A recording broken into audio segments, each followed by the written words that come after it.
everybody, and welcome to a brand new season of the Outside Insider podcast here on Philly Sports Network. My name is Liam Jenkins, and I'll be taking you through all things Eagles related 2 times a week, every week from now until, well, whenever the Eagles season ends, and then we'll scale it back to 1. Now, this has been a little while since we've revisited the Outside Insider series, almost like a deep breath, the calm before the storm. Again, a few reasons for this, mainly just because I want to bring out the best products I can and wait until the timing is right to do so. But secondly, just to time it right and make sure we hit the ground running. We're going to have some fantastic guests over the next few weeks to really kind of hype up what could be a monumental season in Eagles history.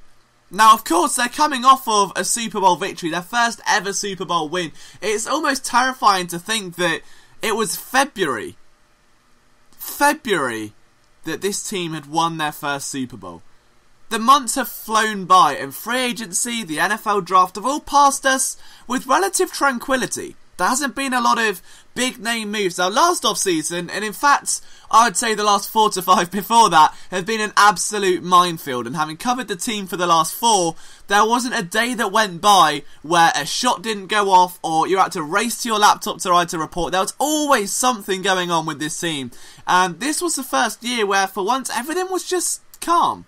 Sure, there are a few trades, like obviously the Torrey Smith to Carolina and the losing of free agents like Trey Burton to Chicago, but for the most part, the Eagles have had a very calm and serene offseason, and that has left us in this very strange position. Can you hear that? Just kind of tilting around you. If you're in Philadelphia right now, if you just kind of put your ear to the window, whether it's a car window or if you're at a wall, probably not best because you just hear concrete, but there's almost a silence around the city and in the area, a sense of anticipation. And the last time this happened was during the NFL playoffs, when obviously all the suspense was there and people were waiting for the Eagles and they weren't sure, even despite going against the odds, despite having home field advantage, they were still underdogs. Now there's that same sense of anticipation again, only it's heightened. Because for the first time in Eagles history, not only are they Super Bowl champions, they've got a very, very realistic shot to defend that.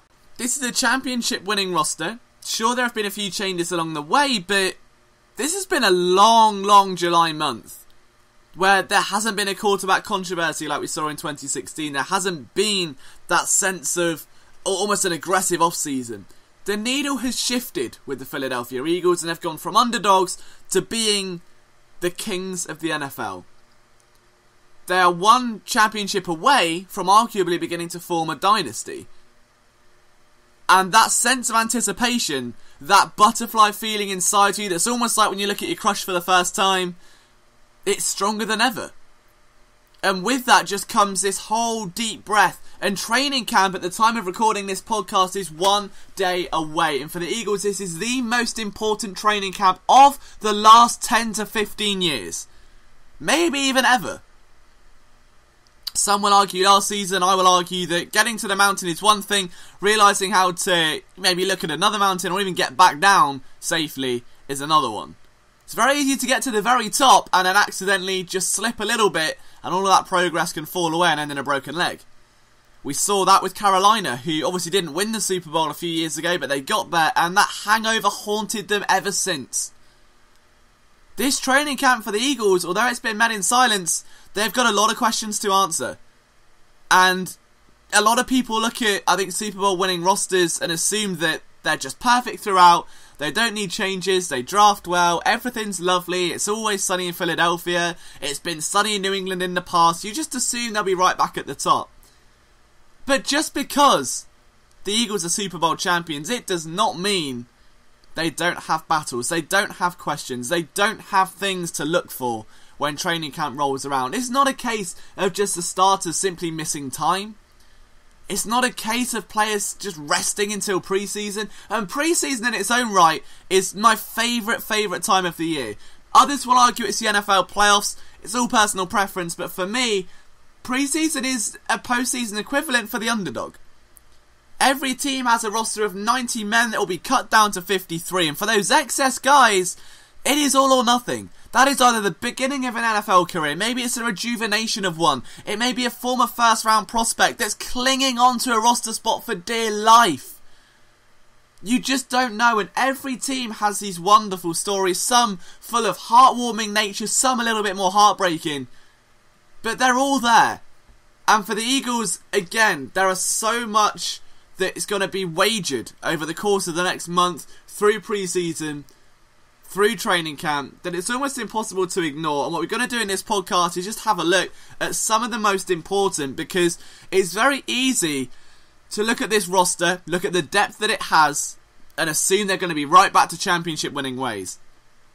Now, the first battle I want to take a look at, I've broken all of these down at phillysportsnetwork.com.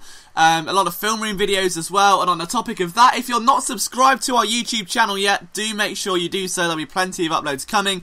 If you're not subscribed to this podcast yet, well, got a treat for you. Head into the link in the description. There's an iTunes link there, which means every time a podcast goes up, it downloads straight to your current device, which means you never have to worry about having to seek it out or download it. It's just going to appear in your phone or your iPad or your computer, whatever it may be, which makes life a little bit easier. But the first battle we want to take a look at, we have to start at the beginning, and that's quarterback.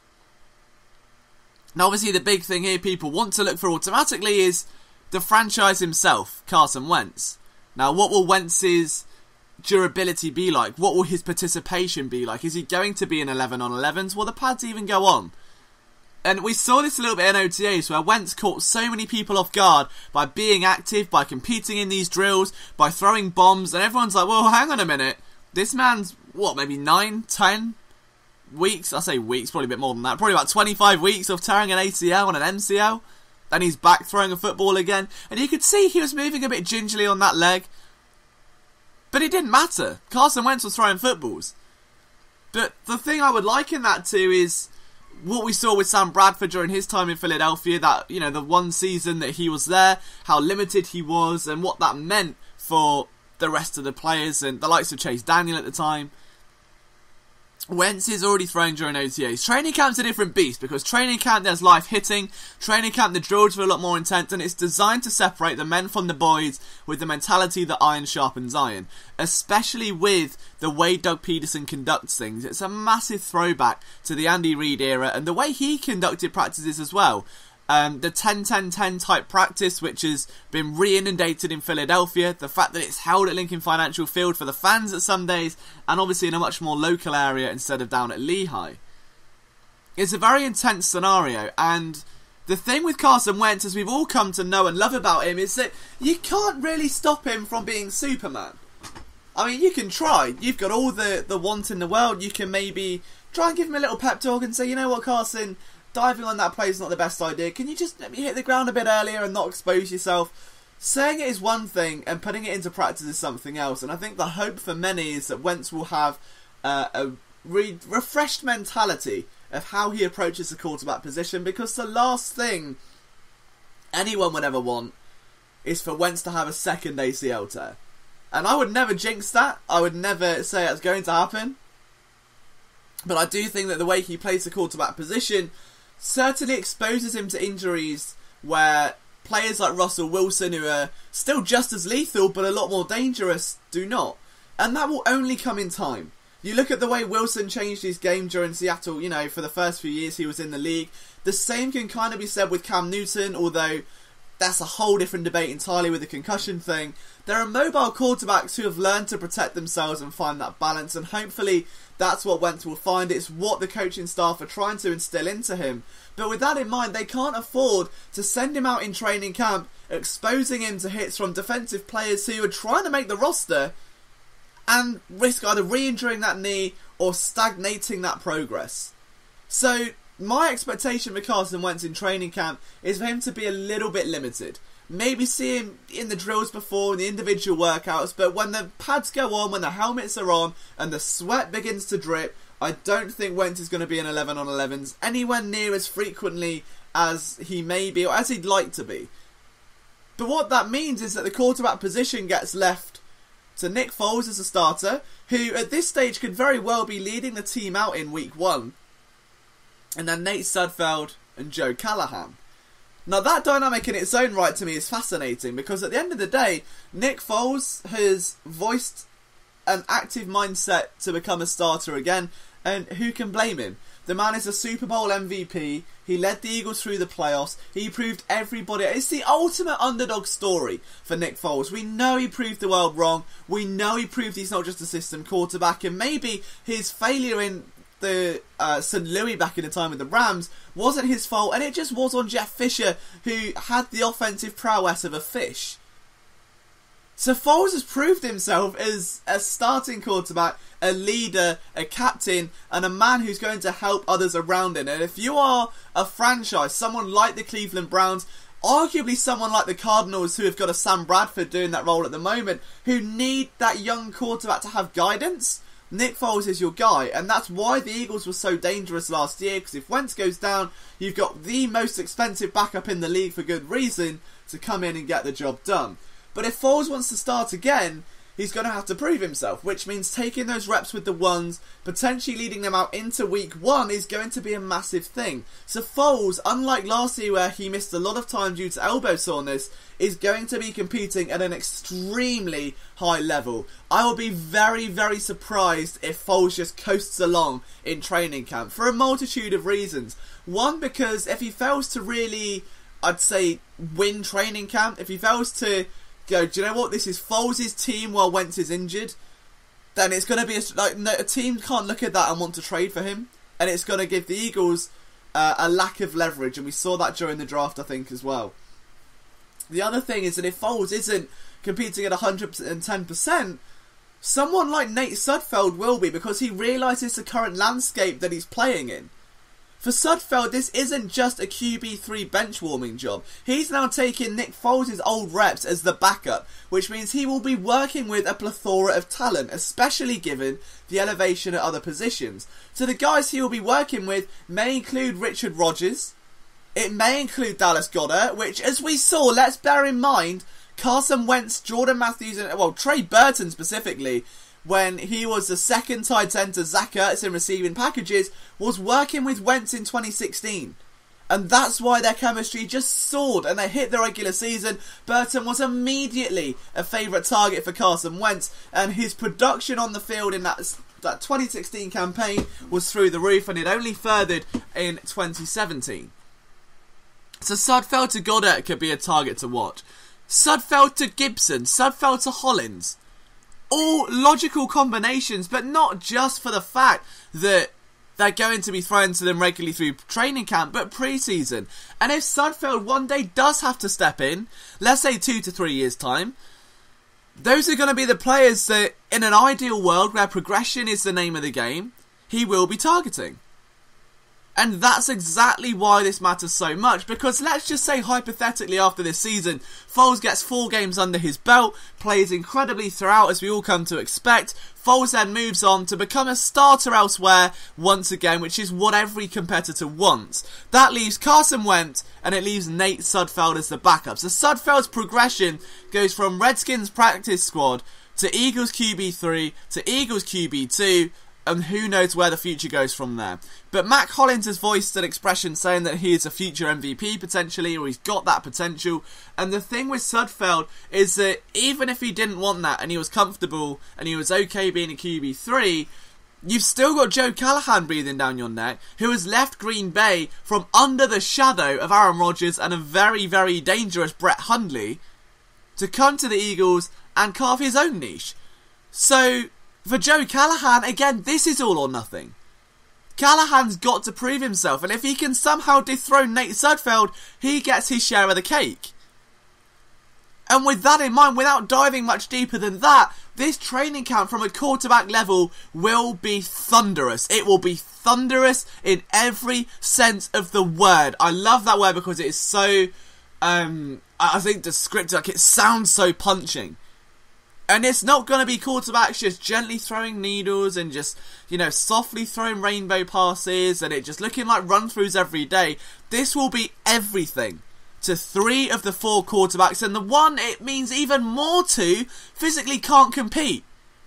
So every single quarterback in that room wants it badly, and they have to want it badly, because if they don't, the man behind them is going to reap the rewards of that. And I tell you now, if there's one position you want to watch this year, look at quarterback, because it is going to be absolutely mesmerising. Well, I'm glad I got that out of my system. Let's take a look at one of the other positions here at the moment. And again, we'll stay on the offensive side of things and we'll move to wide receiver, because this again has an injury-stricken factor where you kind of can't ignore it. Now, as I mentioned, much like the quarterback position, there is a lot of questioning around the future of this spot going into training camp, and it's not because of the starters. Now, everybody knows that Alshon Jeffrey will be the main man come week 1. Nelson Aguilar will dominate in the slot, but just like quarterback, there is that phantom question over the number 2 role long term, and that's why the Eagles have been trying for so long to find a viable deep threat. Now, if you remember back to 2016, that man was, well, apparently Dorial Green-Beckham for some reason, and they drafted a bunch of speedsters, or they were looking to sign speedsters, I should say, as undrafted free agents. We then saw the likes of Bryce Treggs come into the play, and then next season on, we see Mac Hollins drafted and Shelton Gibson, 2 notable names who have got the potential to cut it at the NFL level as a reliable deep threat receiver. One of them put up a 200-yard season, the other didn't really have the rookie season that he'd anticipated when he was drafted out of West Virginia. But with that in mind, just to put this into context with Shelton Gibson, of the 29 times he was targeted deep, which is more than 20 yards during his final collegiate season, 17 of those were labelled catchable passes, and he caught every single one of them. Which is why it sounds absolutely ridiculous that during that rookie year, he didn't get onto the field, because during training camp, he simply couldn't catch passes consistently. He was struggling a lot mentally, it seemed, with confidence or adjusting to the speed of the NFL, and it set him back. But now, as we look into this season, Torrey Smith, who was the team's somewhat inconsistent deep threat after a wobbly phase where he even called it himself the worst period of his life, or of his correctional career, I should say. The team are now looking at Mike Wallace as a deep threat, but then you've got players like Marcus Wheaton, who are deep threats. You've got, as I say, still Bryce Treggs is still there, and then you've got the likes of Shelton Gibson and Matt Collins, both of whom will be looking to build on 2 very contrasting rookie seasons. So the Eagles still haven't found their answer. It wasn't Torrey Smith, it may be Mike Wallace, but considering his age, he may not be around for more than a year or 2. And while he has had an incredible career as one of only 10 players to have set an astonishing record with 8,000 receiving yards and 500 career passes, that's incredible. Obviously Larry Fitzgerald, for instance, is among those players that have achieved the same mark. But if Wallace is to go after next year, the Eagles are back to square one again. Marcus Wheaton may not be around, as he's still really trying to prove himself that he can rejuvenate that career. If he can't, it's down to Gibson or Hollins, or maybe even a fresh face into the fray. So the Eagles need a number 2 wide receiver. And training camp, as presumed, will go a long way into proving who that will be. The wild card in absolutely all of this is that Alshon Jeffrey, who was bizarrely battling a shoulder injury through the 2017 Super Bowl winning season, from the very beginning, somehow wasn't fazed by it, didn't need a week off, didn't need to sit out, went through the entire campaign, through the playoffs, to the Super Bowl, won the Super Bowl, and is now obviously finally taking some time out to deal with that injury. It means that wide receiver number 2, theoretically in this case Mike Wallace, is now taking wide receiver number 1 reps. And wide receiver number 3 is now taking number 2. So everyone is taking a massive leap forward, which means that while Nelson Aguilar and I'd argue Mac Hollins, he was predominantly used out of the slot as this almost Chris Hogan type effect receiver that I like to label him as, it's not going to affect those guys too much. But what we will see are names like Shelton Gibson begin to get increased exposure to starters and second team offenses. So if you think for a second that this won't be a competitive camp among receivers, then again you're severely mistaken. There is a lot to be decided. There is every chance that someone like Marcus Wheaton can snag a depth role, can put someone like Bryce Treggs down a peg, unfortunately again, who spent time with the Browns last season. Or alternatively, one of the more notable underdogs, someone like Greg Ward Jr., who became a training camp darling during his first year with the Eagles, the former quarterback who did a Terrell Pryor type move to receiver and hasn't fared too badly since. He'll be looking for his role. Without Marcus Johnson, who's obviously now with Seattle, There are more depth options available. The Eagles will be looking to fill those roles, and the wide receiver market is completely open to these names. So don't be surprised if you see someone even like Marquez Wilson, the former Bears wide receiver, make an impact in training camp. We're going to see a lot of strange names that you may be too familiar with looking a lot of big appearances, maybe some big waves. Now, we've already come to terms with the loss of Paul Turner and Rashid Bailey, the training camp darlings that never quite panned out. This may be the year that changes that. This may be the season where a training camp darling becomes, just as Corey Clement did, a really heroic player in the season to come. And a lot of that is going to be linked to the guys they're lining up against. And this very neatly ties onto the next conversation, which comes at cornerback. Now, the problem at cornerback for this Eagles team is that somehow they've gone from Bradley Fletcher and Kerry Williams to Lairdis McKelvin and Nolan Carroll to having way too much talent and they don't know what to do with it. So as things stand right now, your starting trio would presumably, in an ideal world, be something like this. Jalen Mills outside, Ronald Darby outside, and potentially Sidney Jones in the nickel. The question comes as to how do you get the most talent on the field? And that's, in theory, a very simple question for a defensive coordinator to answer. But it's not quite as simplistic as it may seem from a fan's perspective, because it all comes down to player tendencies and playing styles. There was a massive change in the secondary between 2017 and the year before. In 2016, the Eagles were burned down deep more than I would like to remember. It gives me PTSD thinking about it as someone that is besotted with the cornerback position and will analyse every last play imaginable. And I think they conceded more deep passes than any other team in the NFL, gave up more yards and touchdowns because of it. So in 2017, what Jim Schwartz decided to do was adapt his scheme. Obviously, a pass rush is only good as its cornerbacks, and its corners are only as good as its pass rush. So what he decided to do was play his cornerbacks in off coverage, which means they stand around 5 to 10 yards off the ball, let the play come to them, and then choose to either click and close on that ball, break on the route, or obviously then disguise the deep route. What this does is it, one, plays into the cornerback skill set of clicking and closing, wrapping up ball carriers and tackling them, which are previously, let's think back to the Byron Maxwell piggyback here for a second, eluded this team completely. But it also gives the pass rush time, because if receivers aren't getting instant separation at the line of scrimmage, which is what they were mostly doing, then what you've got is a time. It gives an extra few seconds for those defensive tackles and those explosive defensive ends to really make their mark. And as a result, we saw an emphatic defensive improvement between year 1 and year 2 for Jim Schwartz, and we're going to see the same next year. Only now, you've got Sidney Jones into the fray. Last year, Rasul Douglas filled in for Ronald Darby when Darby fell injured in week 1, performed admirably. Sure, there were some rocky moments along the way, but I'll never forget that game against the Giants. He was absolutely stupendous. I believe he picked off a pass intended for Brandon Marshall off the top of my head as well. So where does Douglas filter in? More importantly, where does 4th round pick Avonte Maddox fit in, who is a little bit smaller, a little bit more compact, hits like a freight train, and is definitely a cornerback more veered towards that slot position. The Eagles need to find a way to replace Patrick Robinson. The question comes, how do they do it? They've got so much talent where if you put someone in like Sidney Jones, someone like Maddox or even Douglas could be losing out. And that's of course not the end of the world, and maybe even a cornerback group by rotation could serve this group quite well and present a different set of challenges to the NFC East receivers who, albeit bar the Cowboys, seem to be getting better and better every year. But at the end of the day, if you leave Sidney Jones on the bench or Maddox on the bench, it's not the progression system you want. So what's the best scenario?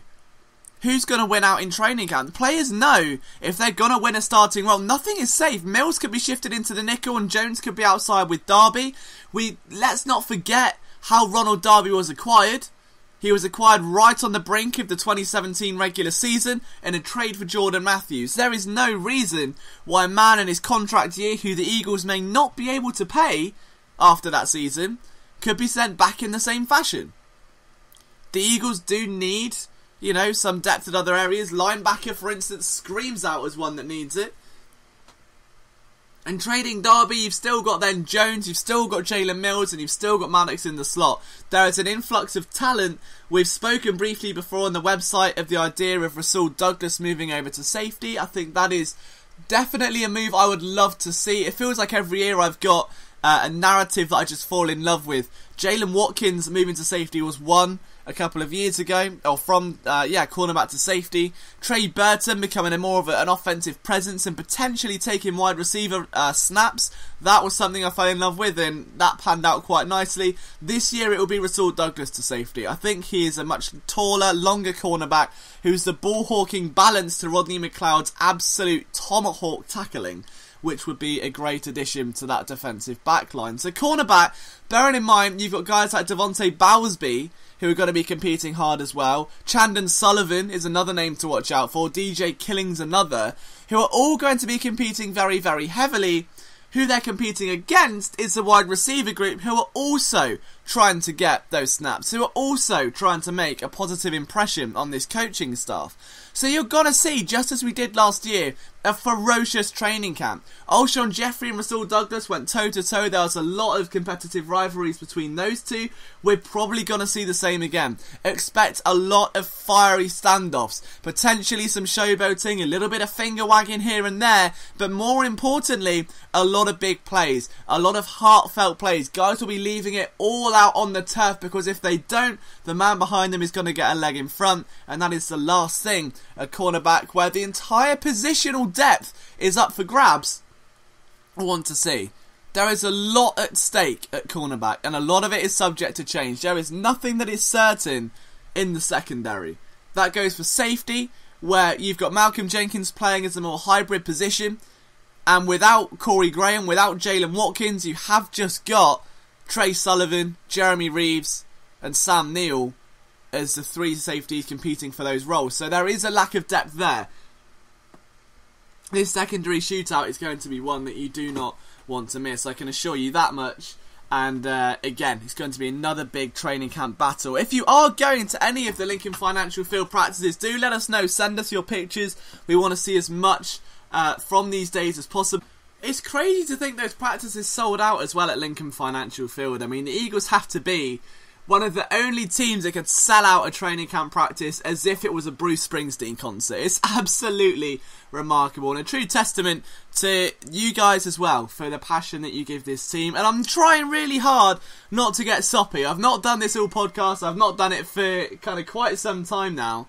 But the strides this website has taken over the last 12 months really do blow my mind. And as someone that, when I first started this website back in 2015, was obviously ridiculed, quite a lot for being a tea and crumpet loving Brit, and for, just not really having any kind of credentialed opinion on the Eagles and no reason to be trusted. To build that reputation and to see this site build up, not only in terms of an audience, but the writers that we've got and the feats that we've accomplished and the access that we now have, it really does make me melt a little bit. And I just wanted to take the time out to say a massive thank you. If you're listening to this podcast, if you've ever read an article or watched a video, this wouldn't be possible without you.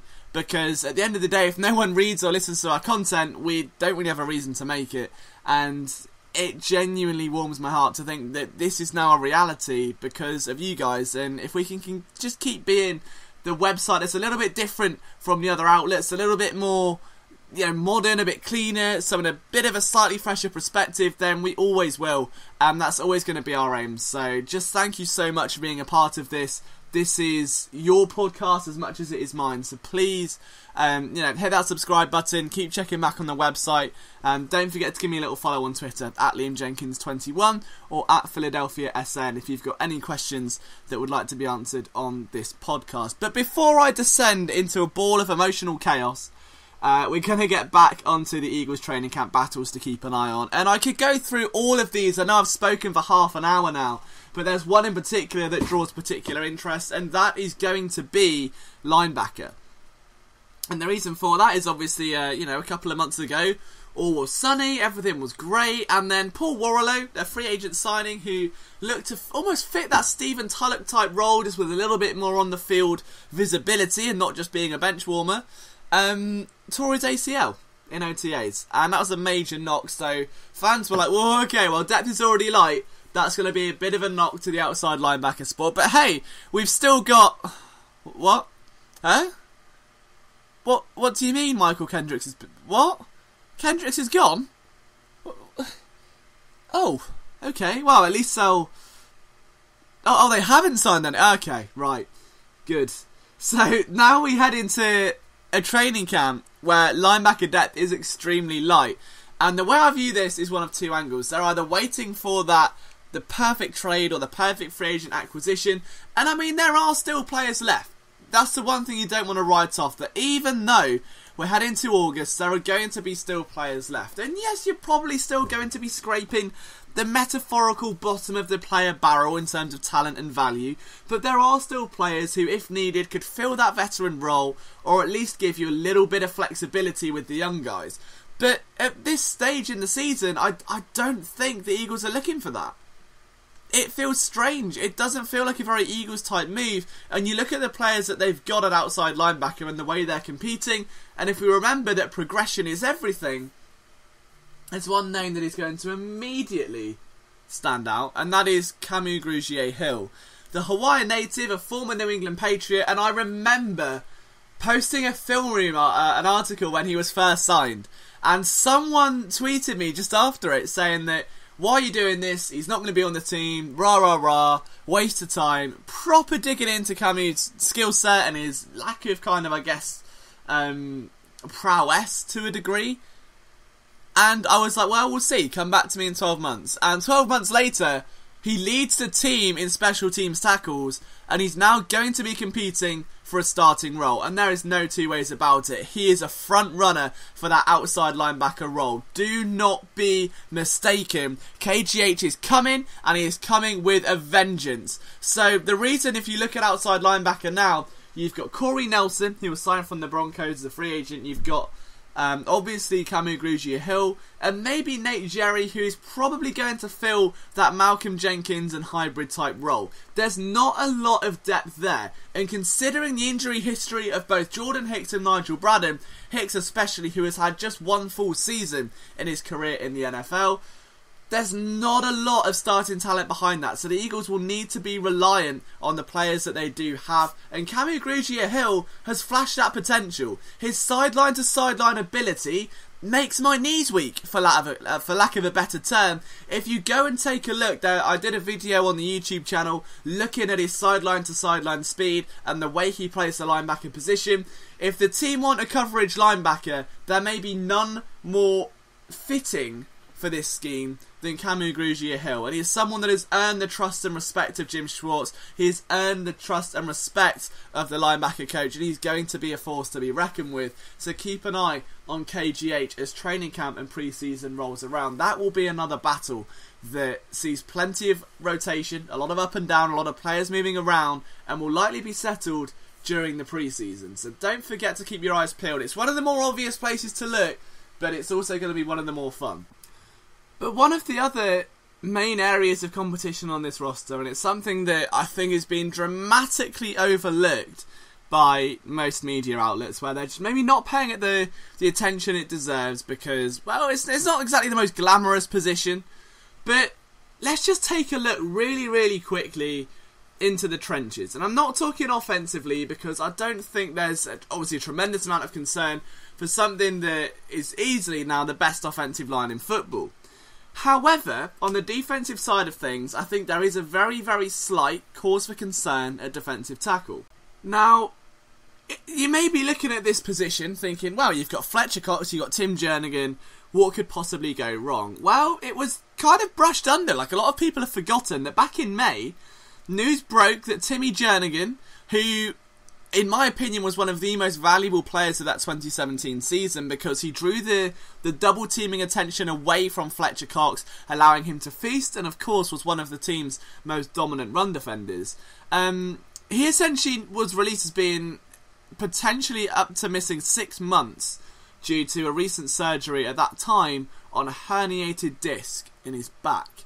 Now, as a result, the Eagles did restructure the contract, so they weren't going to obviously take any massive risks after giving him a tremendously big payday. But now they've got a problem because they haven't brought in anyone else. except for Haloti Ngata. So there's not really, again, a large amount of firepower there, and that wouldn't be a problem if this was somewhere like wide receiver or cornerback, somewhere where a position is fairly regimented, it's fairly stagnant. But with defensive tackle, as you've all come to know, Jim Schwartz loves to move guys around, and it is a constant rotation. And there was a time in 2016 where Destiny Vial and Bo Allen combined for close to 50% of defensive snaps. That's a lot. That's a huge amount. So if we take a look to begin with at guys on the roster that could be looking to fill that, Allen and Vial, I should say, actually played 60% last season. So they combined, even though they're not starters, Allen and Vial were just, backup guys. Allen's now in Tampa Bay with Vinny Curry, and Vial has got himself an almighty task ahead of him. He had 15 tackles and 2 sacks during those snaps, and in his 27 games as an Eagle so far, he's flashed potential when needed, but I think this is really going to be a growing year for him now, that if he's going to be what could be earning a starting role, he's got to come up big. There's no two ways about it. He has got to come up big. And one of the other guys we've got to pay attention to will be Elijah Qualms, someone that was drafted in the 6th round of last year's draft, but couldn't really force his way into the rotation. The man is a physical freak of nature. He rolls around like he's a defensive end with the explosiveness and the burst of one, but has just the power and brutality of a defensive tackle, which is a perfect skill set for the defensive tackle spot. And then of course you've got the Pro Bowler in Ngata, who is coming back after a serious injury to give it one last shot. The 5-time Pro Bowler, he could be looking at a big role. And the reason why Ngata fits this role so well is that essentially before his injury in 2017, the Lions gave up an average of 74 yards per game on the ground, boasting easily one of the league's best rushing defences. After he was injured and the Lions had to scrap around without him, that number went up over 25 yards per game in over 7 of the 8 final contests. So it went from 74 yards to over 100 in 7 of the last 8 games. Now if you're telling me that player is worth 25 rushing yards per game, that's a big get for the Eagles, who need that sustenance there. So, but look for Ngata to maybe be limited during training camp because of that injury, which again, if we've heard anything about the last 25 minutes or so, opens the door to the names like Vial, like Qualls, and even someone like Winston Craig, who tried out for the Eagles last year, had a relatively strong preseason. He amassed 4 tackles last pre-season, but was among the final cuts. He's now back with the team and brings a slightly different skill set. Players such as Aziz Shitu could be another name to watch, who is another Stanford alumni and was once compared to Vinny Curry for whatever that's worth. So you've got that to kind of keep an eye on. I would say the other thing to bear in mind with that spot is Michael Bennett exists, and Bennett in Seattle played a hybrid role, almost like JJ Watt does, of playing defensive end and defensive tackle. He can play inside, he can play outside, and he can do both extremely well, and I think that will be a player to watch. If Bennett can start inside alongside Cox, that's going to take a huge amount of pressure off of the remainder of that position, so do keep an eye on the defensive tackle spot.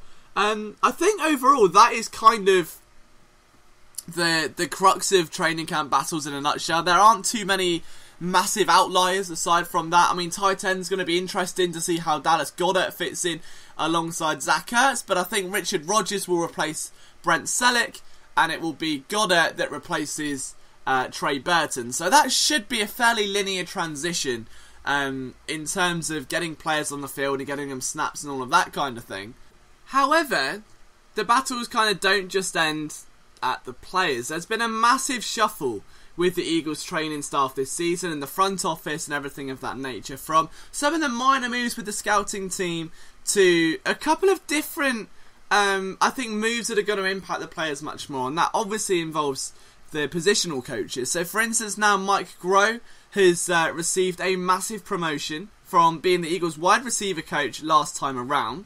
So his new role for 2018 is as the team's offensive coordinator. Now, he joined the team last year, and within one season, has already been promoted to offensive coordinator. So Groh has been one of the names that every team wants. He's been a name that has very earned his reputation as one of the most prolific positional coaches in the league. You look at what he did with the Rams and Kenny Britt that one season. He comes to the Eagles and helps Alshon Jeffrey have a big season, who he's obviously previously worked with in Chicago. He's had a tremendous impact on the form of Nelson Aguilar, who exploded in 2017. So the new wide receivers coach, as a result, that man is Gunter Brewer, who used to coach Mac Hollins at the University of North Carolina. And with over 30 years of experience, he's coached the likes of Randy Moss, of Des Bryant, so he's going to be a big name to keep an eye on. And we expressed earlier the importance of that wide receiver battle. And even in OTAs, we saw a slightly different approach from Brewer than what we saw from Groh. It was talking about, it was very much almost relating what he learnt with Randy Moss. And you look at the drills they had where he's teaching receivers to be a lot more compact running through routes, to get their heads a bit lower, to shield the ball, to turn a little bit more compact. And all that does is just create a much more explosive break of the route. So you can see a very different mentality there from Brewer. And aside from that, the other big promotion was that Juice Staley, who isn't now just the running game coordinator, but the assistant head coach, which is a brilliant promotion for him to have, who's now going to be helped game plan with Doug Peterson and Mike Groh. It's going to be a phenomenal room. And apart from that, the final role was Press Taylor, who has been the offensive quality control coach, at least when he started with the team during 2013, and then became the assistant quarterback coach in 2016. So when the Eagles lost John DeFilippo, who was one of the coaches you just couldn't keep down, he was an absolute dynamite, like a quarterback whisperer. You can see how other teams are trying to implement that now with like Matt Nagy over in Chicago. There's not much you can do. So DeFilippo's gone on to much bigger and better things, and he's going to have a tremendous career in the NFL. But the Eagles have brung in Taylor, a man that the quarterbacks in that room are very familiar with, and is going to have a big impact. So there are some names to keep an eye on there, and keep an eye on obviously the coaching styles at quarterback and at wide receiver, and maybe even running back as well, with Juice Staley now having maybe an enlightened view of having to split duties between running backs and the game plan also. But all this podcast was really designed to do was bring you an overview of some of the big battles at training camp, some of the names to watch, why they're important. It wasn't the traditional outside-insider where I'm getting a bit sassy, giving views and opinions, and that's kind of what the podcast earned a reputation for. It's just a nice gentle ease back in. So, from this week, we're going to have a podcast every Friday and every Monday with a bit of luck. So whether this starts this week or next week, we're not sure. Depends what, I guess, the demand for it is like. But the idea then is that we have a recap of the game on a Monday and a preview of the next one on a Friday. So we're going to have plenty to talk about over the next few months, and I hope that you're all along for the ride with me. So if you've enjoyed this show, hit that subscribe button on iTunes, get it delivered to your phone or your computer every single time an episode comes out, and make sure you subscribe to us on YouTube as well. My name has been Liam Jenkins. Thank you so much for tuning in. We'll be back with another episode of The Outside Insider very, very soon.